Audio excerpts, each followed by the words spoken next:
আসসালামু আলাইকুম, স্বাগত জানাচ্ছি আরটিভি সকালের সংবাদে। আপনাদের সঙ্গে আছি আমি ফারজানা তানি। টি-20 বিশ্বকাপের ম্যাচ ভারতের বাইরে আয়োজনে বিসিবির দাবি নাকচ করেছে আইসিসি। বিশ্বকাপ খেলতে হলে যেতে হবে ভারতেই, নইলে প্রতিপক্ষকে দিতে হবে ওয়াকওভার।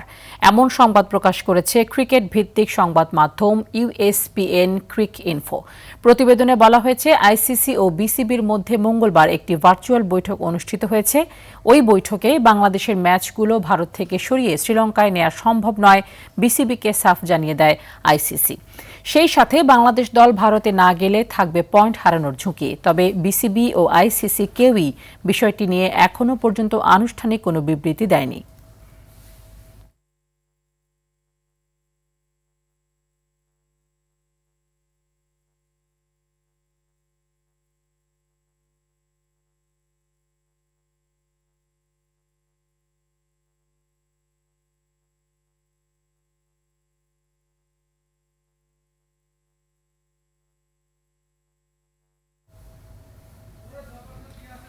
জগন্নাথ বিশ্ববিদ্যালয় কেন্দ্রীয় শিক্ষার্থী সংসদ জকসু নির্বাচনে 4টি বিভাগের ফলাফল ঘোষণা করা হয়েছে।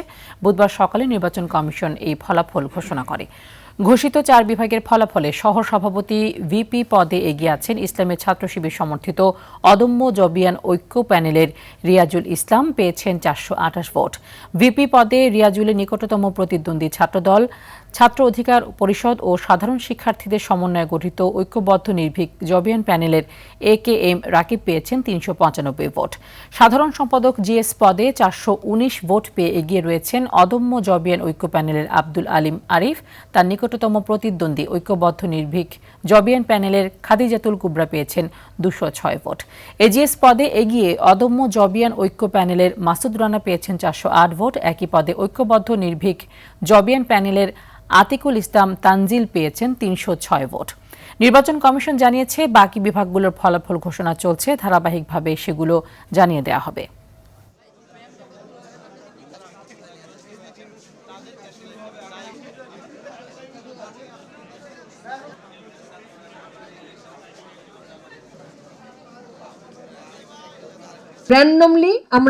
র্যান্ডমলি যে কোনো কেন্দ্রের যে দুই একটা ম্যানুয়ালি গুনলাম, আবার ডিজিটালও চেক করলাম, তাহলে যে মেশিনের মাঝে মাঝে মাথা বিগড়ে গেল কিনা সেটাও চেক হলো। এভাবে সকল কেন্দ্রের ভোট ডিজিটালি গণনা শেষে একসাথে জকসু নির্বাচনের ফলাফল ঘোষণা করা হবে।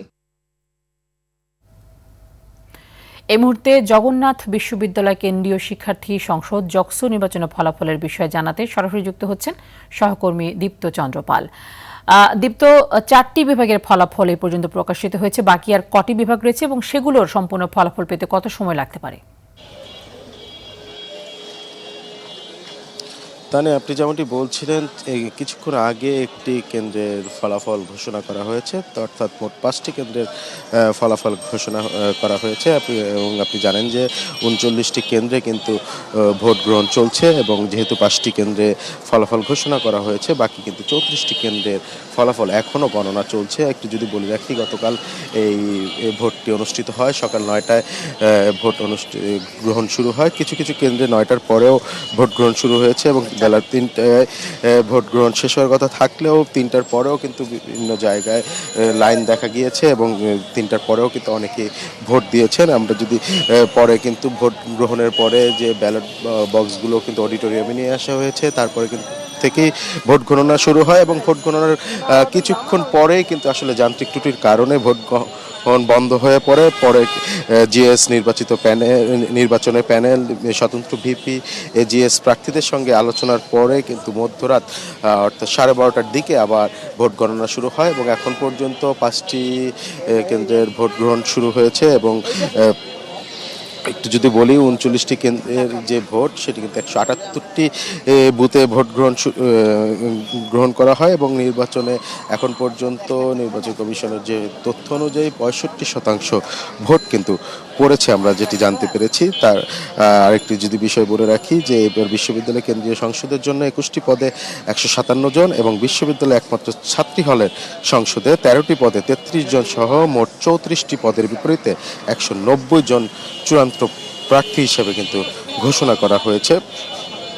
এবং ডাকসু নির্বাচনের তথ্য বলছে এবার কিন্তু এই যে নির্বাচনে ভোটারদের সংখ্যা ছিল প্রায় 16,665 জন এবং এতে মোট 4টি প্যানেলে প্রার্থীরা অংশ নিচ্ছে। সেগুলো হলো ছাত্রদল, ছাত্র অধিকার পরিষদ ও সাধারণ শিক্ষার্থীদের সমন্বয়ে গঠিত ঐক্যবদ্ধ নির্ভীক জবিয়ান, ইসলামী ছাত্র শিবির সমর্থিত অদম্য জবিয়ান ঐক্য, বাম জোট সমর্থিত মাওলানা ভাসানী ব্রিগেড এবং জাতীয় ছাত্র শক্তি সমর্থিত প্যানেল ঐক্যবদ্ধ জবিয়ান। এবং আমরা যদি একটু বলি, নির্বাচনে ভিপি অর্থাৎ সহসভাপতি পদে লড়ছেন 12 জন, জিএস সাধারণ সম্পাদক পদে 9 জন এবং এজিএস পদে কিন্তু 8 জন প্রার্থী লড়াই করছেন। তো এখনও কিন্তু ভোট গণনা চলছে। আসলে কতক্ষণ সময় লাগতে পারে তা কিন্তু এখনও ঠিক করা হয়নি। এখনও প্রায় 34টি কেন্দ্রের যে ফলাফল সেগুলো কিন্তু ঘোষণা বাকি রয়েছে এবং 5টি কেন্দ্রের ফলাফল ঘোষণা করা হয়েছে। তো তানি, এই ছিল জগন্নাথ বিশ্ববিদ্যালয় থেকে আমার কাছে সবশেষ তথ্য। তানি। দীপ্ত, ধন্যবাদ আপনাকে। ক্রমেই এক অঙ্কে নেমে যাচ্ছে দেশের বিভিন্ন জেলার তাপমাত্রা। মৃদু থেকে মাঝারি শৈত্যপ্রবাহ ও ঘন কুয়াশায় জনজীবনে নেমে এসেছে জুবুথুবু অবস্থার। দেশের সর্বনিম্ন তাপমাত্রা রেকর্ড করা হয়েছে নওগাঁয় 6.7 ডিগ্রি সেলসিয়াস রেকর্ড করেছে বদলগাছি আবহাওয়া ও কৃষি পর্যবেক্ষণ অফিস। চুয়াডাঙ্গাতে 7 ডিগ্রি সেলসিয়াস, পঞ্চগড়ে 7.65, পাবনার ঈশ্বরদীতে 8 ডিগ্রি সেলসিয়াস, কুড়িগ্রামে 8.5, দিনাজপুরে 8.7 ডিগ্রি তাপমাত্রা রেকর্ড করেছে জেলা আবহাওয়া অফিস।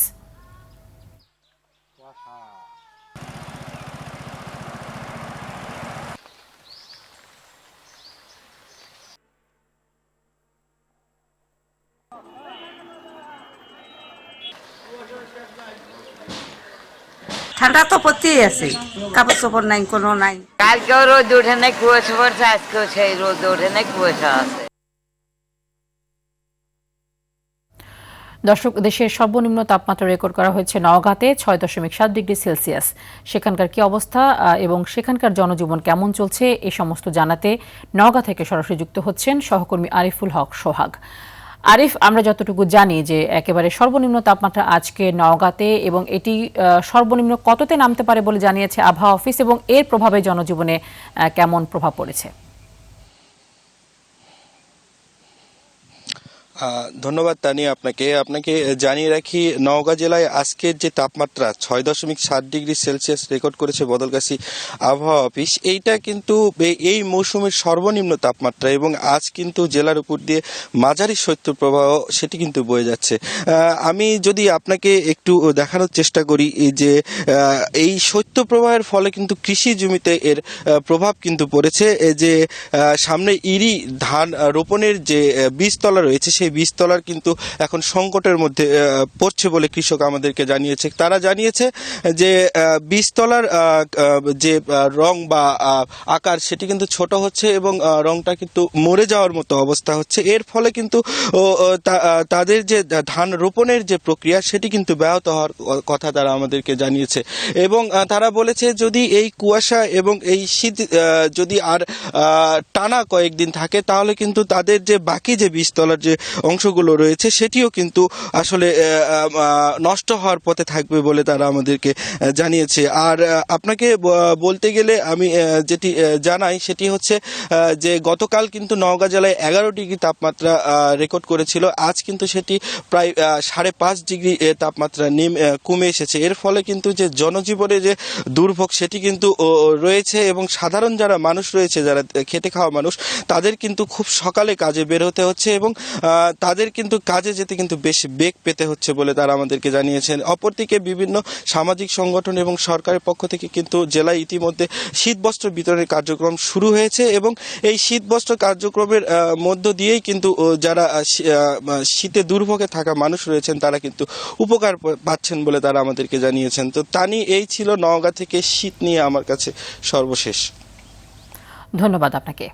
জামায়াতে ইসলামী নেতৃত্বাধীন 11 দলের প্রার্থীরা 300 আসনে 700-এরও বেশি মনোনয়নপত্র জমা দিয়েছেন। চূড়ান্ত সমঝোতা না হওয়ায় জোট ভাঙার দায় নিতে চায় না কেউই। তবে জামায়াতে ইসলামী ও ইসলামী আন্দোলনের কেন্দ্রীয় নেতারা জানান আসন বন্টন নিয়ে দীর্ঘ দর কষাকষির অবসান হতে যাচ্ছে। ছাড় দেওয়ার মানসিকতা নিয়ে এগোচ্ছে দুই পক্ষই। আরও জানাচ্ছেন আব্দুর রহিম। জামায়াতে ইসলামী নেতৃত্বাধীন 11 দলীয় জোটে চূড়ান্ত সমঝোতা না হয় 300 আসনে 700-র বেশি প্রার্থীরা মনোনয়নপত্র জমা দিয়েছে। নির্বাচনের আগে শেষ মুহূর্তের জোটের সমীকরণ মেলাতে ব্যস্ত জোটের নেতারা। সবচেয়ে বেশি আলোচনায় জামায়াতে ইসলামী ও ইসলামী আন্দোলন বাংলাদেশের আসন সমঝোতা। দীর্ঘ দর কষাকষির পর দুই পক্ষই এখনো ঐক্যমতে পৌঁছাতে পারেননি। কিছুটা দেরি হচ্ছে এই জন্য যে শীর্ষ নেতৃবৃন্দের মধ্যে অনেকেরই প্রার্থিতা বাতিল হয়েছে। বিভিন্ন সূত্র থেকে প্রাপ্ত তথ্য বলছে, শুরুতে ইসলামী আন্দোলনকে 31টি আসন ছাড়ের প্রস্তাব দিলেও পরে তা বাড়িয়ে 40টি দিতে সম্মত হয় জামাত। এতে সন্তুষ্ট নয় ইসলামী আন্দোলন বাংলাদেশ। তবে দলের সহকারী মহাসচিব আহমদ আব্দুল কাইয়ুম বলছেন, তাদের প্রাথমিক দাবি ছিল শতাধিক আসন, পরে তা কমে এখন 70। তবে জোটের স্বার্থে যে কোনো সিদ্ধান্ত মেনে নিতে প্রস্তুত ইসলামী আন্দোলন। আমরা 100 দাবি করেছিলাম, পরবর্তীতে আমরা আরো 10টি ছেড়ে 90টিতে আসছি। চূড়ান্ত সিদ্ধান্তে পৌঁছতে আরো হয়তো 2-1 দিন অপেক্ষা আমাদের করতে হবে। এই মুহূর্তে জোট ক্ষতিগ্রস্ত হইলে সকল দলই ক্ষতিগ্রস্ত হবে। জামায়াতে ইসলামীর সহকারী সেক্রেটারি জেনারেল এহসানুল মাহবুব জুবায়ের জানান, দুই দলই জোটবদ্ধ থাকতে অঙ্গীকারবদ্ধ, তাই বৃহৎ স্বার্থে সবাইকে ছাড় দেওয়ার মানসিকতা রাখার আহ্বান জানান তিনি। বৃহত্তর স্বার্থেই আমাদের এই জোটটা আমরা করেছি, স্বয়ং এটা মেনে নেওয়ার মধ্যেই কল্যাণ, সব দল একমত। এই জন্য আলাপ আলোচনা বা দাবি দেওয়া, আসন সংখ্যা, এটা ফাইনালি কোনো সমস্যার কারণ হবে না। টানাপোড়েন থাকলেও 11 দলীয় জোট ভাঙছে না বলে আভাস দিয়েছে দুই দল। শেষ পর্যন্ত কে কত আসনে ছাড় দেয় আর সেই সমঝোতা নির্বাচনী মাঠে কতটা প্রভাব ফেলতে পারে সেটা এখন দেখবার বিষয়। আমরা যেহেতু সিদ্ধান্ত নিয়েছি যে আমরা একসাথে ইলেকশন করব। আব্দুর রহিম, RTV, ঢাকা। শরীফ ওসমান হাদি হত্যায় মূল অভিযুক্ত ফয়সাল করিম মাসুদ গোপন ডেরা থেকে দিচ্ছেন একের পর এক ভিডিও বার্তা। নিজেকে নির্দোষ প্রমাণ করতে এসব ভিডিও বার্তায় কাউকে দোষ দিচ্ছেন তো কারো প্রশংসা করেছেন। তার ভাষ্যমতে তাকে পালাতে সাহায্য করা কাউসার মোল্লা ও তার বাবা আওয়ামী লীগ নেতা ইয়াসিন মোল্লাও গা ঢাকা দিয়েছেন। তবে পুলিশ বলছে তার ভিডিও বার্তাগুলো তদন্তে প্রভাব ফেলবে না। তার অবস্থান শনাক্তের চেষ্টাও চলছে। আরও জানাচ্ছেন এয়ার বাদল। আমি দুবাইয়ের শারজাতে আছি। দুবাইয়ে থাকার দাবি করে এই ভিডিও প্রকাশ করেন ফয়সাল করিম মাসুদ।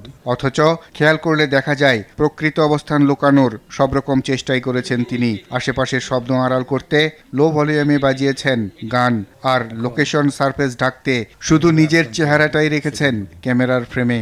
আমার একটা ক্লোজ ছোট ভাই আছে, খুব কাছের, তার নাম হচ্ছে কাউসার মোল্লা, তার বাবার নাম হচ্ছে ইয়াসিন মোল্লা। কাউসারই কিন্তু আমাকে হাদির সাথে পরিচয় করে দিছিল। সে আমাকে আশ্রয় দিছে এবং সে আমাকে সেফ এক্সিট করে দিছে, আর সে র্যাবের সোর্স হিসেবে কাজ করছে। যখন এগুলো আমি মিলাইলাম তখন আমার কাছে মনে হলো যে সে অনেক কিছু জানে। আমি বাংলাদেশের পুলিশ প্রশাসনকে বলবো যে আপনারা একটু কাউসার মোল্লা আর তার বাবা ইয়াসিন মোল্লা এই দুজনকে একটু জিজ্ঞাসাবাদ করবেন। এরপরই এই অভিযুক্ত দাবি করেন তাকে পালাতে সাহায্যকারী মোহাম্মদপুরের কাউসার মোল্লা ও তার বাবা আওয়ামী লীগ নেতা ইয়াসিন মোল্লা ওসমান হাদি হত্যার সঙ্গে জড়িত থাকতে পারেন। তার সাথে আবার আমাদের যে র্যাব 2 সেখানে খুবই ভালো সম্পর্ক। তার ওখানের একটা ASI আছে তুষার নাম, তার সাথে খুব ভালো সম্পর্ক থাকার কারণে সে কিন্তু প্রথম আমাকে ফোন দিয়ে জানায় যে ভাই এই ঝামেলা হয়েছে, আপনি জানতে পারছি, আপনি আমার বাসায় আসেন, এরপরে আমি আপনাকে দেশের বাইরে পাঠানোর ব্যবস্থা করব। এই ভিডিও বার্তার পর কাউসার মোল্লার বাসায় গেলে তাকে পাওয়া যায়নি। স্থানীয়রা অভিযোগ করেন ইয়াসিন মোল্লা আদাবর থানা আওয়ামী লীগের সহসভাপতি ছিলেন। 5 আগস্ট থেকে পালিয়েছেন তারা। 5 আগস্টের পরে সবাই পলাতক, মনে করেন একটা রিক্সাওয়ালা পর্যন্ত তার প্রতি নির্যাতন হইতো, এরকম একটা এলাকা। এখানে মেয়ে আর ছেলে নাই, সবার এদের মারতো, খুবই ভয়ঙ্কর, যা বলার বাহিরে। তখন তার সাথে ভালো ঘনিষ্ঠতা ছিল, এখানে আসতে যাইতো, এখানে বরং সবসময় মজমত চলতো আওয়ামী লীগের। পুলিশ জানায় অভিযুক্ত ফয়সাল করিম মাসুদের ভিডিওগুলোর বিষয়ে তারা অবগত। তার যে বক্তব্য সেটা আসলে সঠিক কিনা বা এই বিষয়গুলো সে যেটা ক্লেম করছে সেটা তদন্তে প্রভাব ফেলবে না বলেন। আসামি শনাক্ত হওয়ার পর অভিযুক্ত ব্যক্তির ভিডিও বার্তাগুলো গুরুত্বহীন। তদন্তকারী কর্মকর্তাদের বিভ্রান্ত করার জন্য অজ্ঞাত স্থান থেকে সব রকম ভিডিও বার্তা দেয়, সেগুলো আমাদের কাছে মুখ্য বিষয় না। আমাদের কাছে মুখ্য বিষয় হচ্ছে যারা ইতিমধ্যে এই ঘটনার সাথে জড়িত তারা শনাক্ত হয়েছে এবং তাদেরকে আইনের আওতায় নিয়ে আসাই হচ্ছে আমাদের মূল লক্ষ্য। তবে সংশ্লিষ্টরা মনে করেন বিষয়গুলো খতিয়ে দেখা উচিত। আমাকে তো কাউসারই বলছে যে আপনি দেশ থেকে চলে যান। AR বাদল, RTV, ঢাকা। ফেলানী হত্যা নিয়ে আরও জানাতে কুড়িগ্রাম থেকে সরাসরি যুক্ত হচ্ছেন সহকর্মী আব্দুল কুদ্দুস চঞ্চল। চঞ্চল, ফেলানী হত্যার 15 বছর আজ, এই উপলক্ষে কুড়িগ্রামে কোনো রকম কর্মসূচি আছে কিনা এবং বিচার না পাওয়া নিয়ে পরিবার এবং স্থানীয়রা কি বলছেন?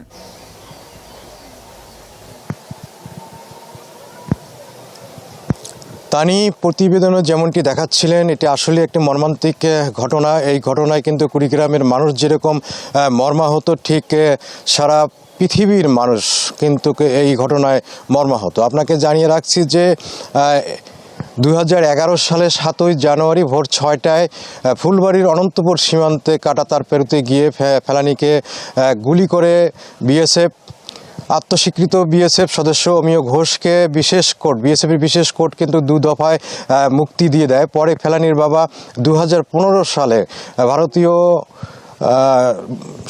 মানবাধিকার সুরক্ষা প্রতিষ্ঠানের সহযোগিতায় ভারতীয় সুপ্রিম কোর্টে রিট করেন। সেই রিটটি কিন্তু কয়েক দফা শুনানি পিছিয়ে যাওয়ার পরে সর্বশেষ 2020 সাল পর্যন্ত যে খবর ছিল যে 20 সালের একটি শুনানি হওয়ার কথা ছিল, কিন্তু এর পরবর্তীতে আর কোনো খবরাখবর কিন্তু নেই এই বিষয়ে। আমরা ফেলানীর বাবাকে গতকাল জিজ্ঞাসা করেছিলাম এই বিষয়ে কোনো আপডেট আছে কিনা। তারা কিন্তু জানিয়েছেন যে না, এই ফেলানীর বাবা যে রিটটি রয়েছে সেই রিটটি নিয়ে এখন পর্যন্ত কোনো খবরাখবর তাদের কাছে নেই। তো আমরা বিভিন্ন মানবাধিকার সংগঠনের সাথে কথা বলেছিলাম, তারা বলেছে যে এই ফেলানী হত্যার যে বিচারটা এটা ভারত করেনি, ফলে কিন্তু ভারতের কপালে একটি কালো দাগ পড়ে গেছে। এই বিচারটা যদি ভারত করতো তাহলে একটা দৃষ্টান্ত স্থাপন হতো এবং সীমান্ত হত্যা কিন্তু অনেকটা কমে আসতো। আপনাকে একটি পরিসংখ্যান দিয়ে রাখছি, এই 15 বছরে 2011 সাল থেকে 2025 সাল পর্যন্ত ভারতের সীমান্ত, কুড়িগ্রামের সীমান্তবর্তী অঞ্চলগুলোতে সীমান্তে কিন্তু এ যাবৎ 30টি হত্যাকাণ্ডের শিকার হয়েছে বিএসএফের হাতে। তো সীমান্ত হত্যা কিন্তু থেমে নেই। তো যেটি মানবাধিকার সংগঠন এবং আইনজীবীরা যেটি বলেছেন যে এই হত্যাকাণ্ডের মধ্য দিয়ে কিন্তু ভারত একটি যে দুর্বিষহ একটা বিষয় দেখিয়েছে, এটি কিন্তু বিচারের মাধ্যমে নিরসন করা যেত। আর যেটি বলছিলেন আজকের কর্মসূচি, আসলে বরাবরের ন্যায় ফেলানীর পরিবারের পক্ষ থেকে দুপুরের দিকে একটি মিলাদ মাহফিল হয়, ফেলানীর কবর জিয়ারত হয় এবং দোয়া মাহফিলের মধ্য দিয়ে এই দিনের কর্মসূচি শেষ হয়। তবে ফেলানীর পরিবার সহ এলাকাবাসীর একটি আক্ষেপ রয়েছে, ফেলানীর নামে একটি সড়ক কিন্তু করা হয়েছিল সেই সময়ে, সেই সড়কটি কিন্তু এখনও কাঁচা অবস্থায় রয়েছে, পাকা হয়নি। এছাড়াও আরও কিছু বিষয় ছিল যেটি পরিবারকে সহযোগিতা করার, সেটি কিন্তু এ পর্যন্ত করা হয়নি, এমনটাই জানিয়েছেন কিন্তু ফেলানীর বাবা নুরুল ইসলাম। তো তা নিয়ে এই ছিল আমার কাছে কুড়িগ্রামে ফেলানী হত্যার খবরাখবর নিয়ে সর্বশেষ। ধন্যবাদ আপনাকে।